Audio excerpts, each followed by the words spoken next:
खेतों से निकलकर मैं गुलशन कॉलोनी की सड़क पर आ गया। स्ट्रीट लैंप रोशन नहीं थे। मैं कोठी के करीब से गुजर रहा था कि अचानक अंदर से इंडियन फौज के 4 सिपाही बाहर आए। उन्होंने लूटे हुए सामान के थैले उठा रखे थे। मुझे देखकर वो ठठक से गए। साथ वाली कोठी के बरामदे की रोशनी आ रही थी। मैं एकदम से भारतीय रेजिमेंट का हवलदार बन गया और खालिस माझे के पंजाबी लहजे में बोला, ओए जांगली, तुम इधर होपत डाकू बना क्या करता फिरता है?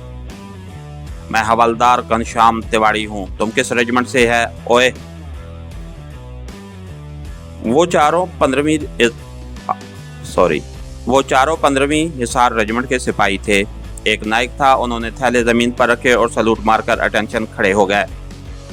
मैंने ज्यादा अदाकारी के जोर दिखाने की बजाय कहा, सामान उठाकर भाग जाओ। लेकिन तुम्हारा सूबेदार मेजर किधर है? ओए। नाइक क्विक मार्च करता मेरे करीब आया और बताया कि सूबेदार मेजर अपने हिस्से का सामान लेकर अभी अभी जीप में गया है। मैंने मुस्कुराकर कहा, तुम इतना माल लूट कर क्या करेगा? जांगली कुछ हमारे लिए भी छोड़ेगा कि नहीं? साहब, अभी बरदी तरफ कुछ पंजाबी लोगों की कोठियां बाकी हैं।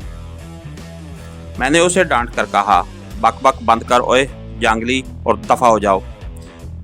चारों ने सलूट मारकर थैले उठाए और तेज तेज कदम उठाते हुए मेरी नजरों से ओझल हो गए। मैंने इत्मीनान का सांस लिया और ब्रेन गन हाथ में लिया अपनी कोठी की तरफ चल दिया। दूर ही से नजर आया कि मेरी कोठी के बरामदे और कमरों की रोशनियां बुझी हुई हैं। करीब पहुंचा तो गेट भी खुला हुआ मिला। गैराज में मेरी एयर कंडीशन गाड़ी नहीं थी। बरामदे और पोर्च में टूटा फूटा बेकार सामान बिखरा हुआ था। दरवाजे चौपट खुले थे। मेरे आसपास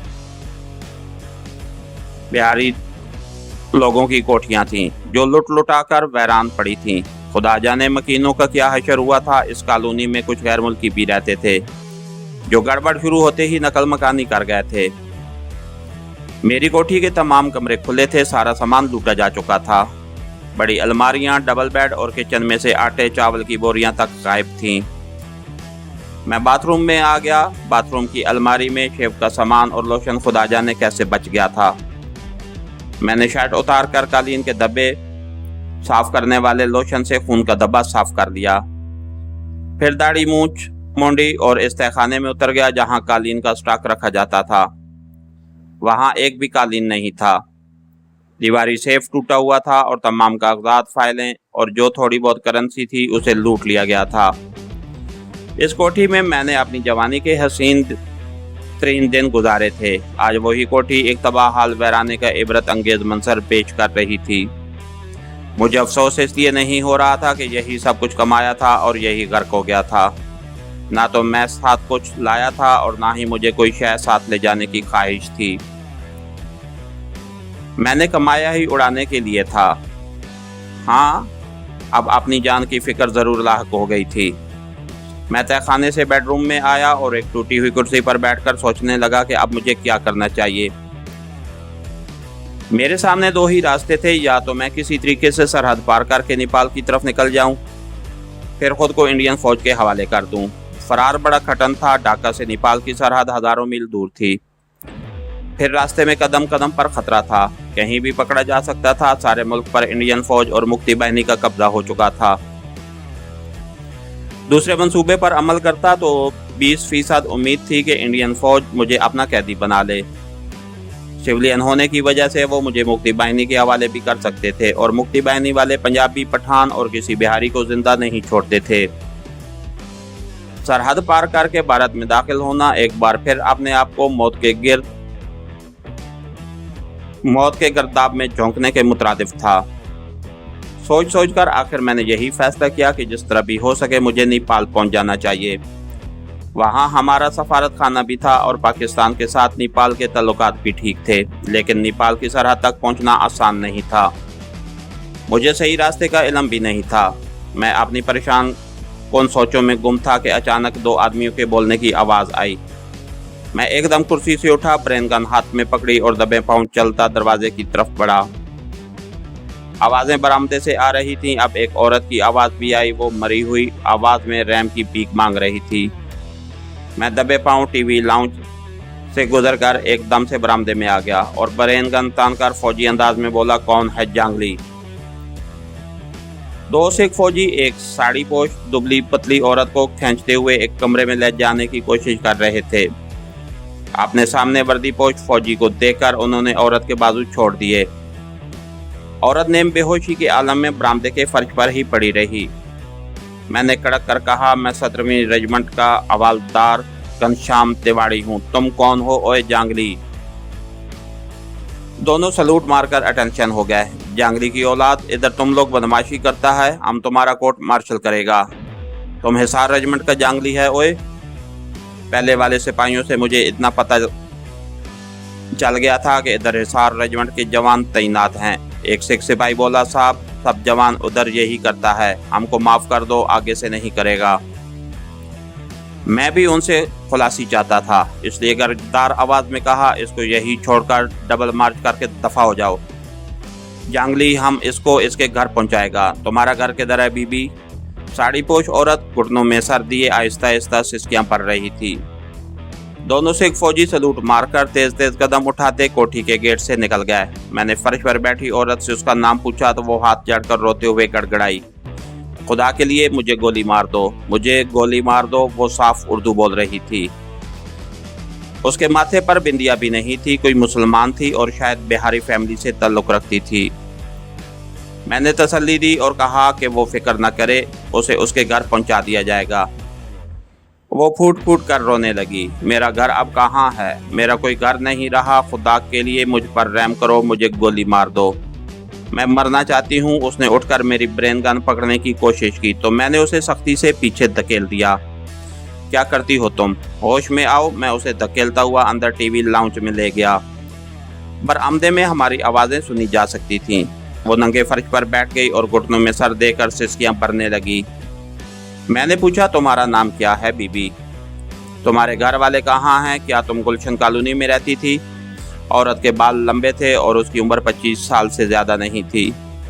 वो रोए जा रही थी। मैं सोच रहा था कि उस पर अपना आप ज़ाहिर कर दूं या न करूं।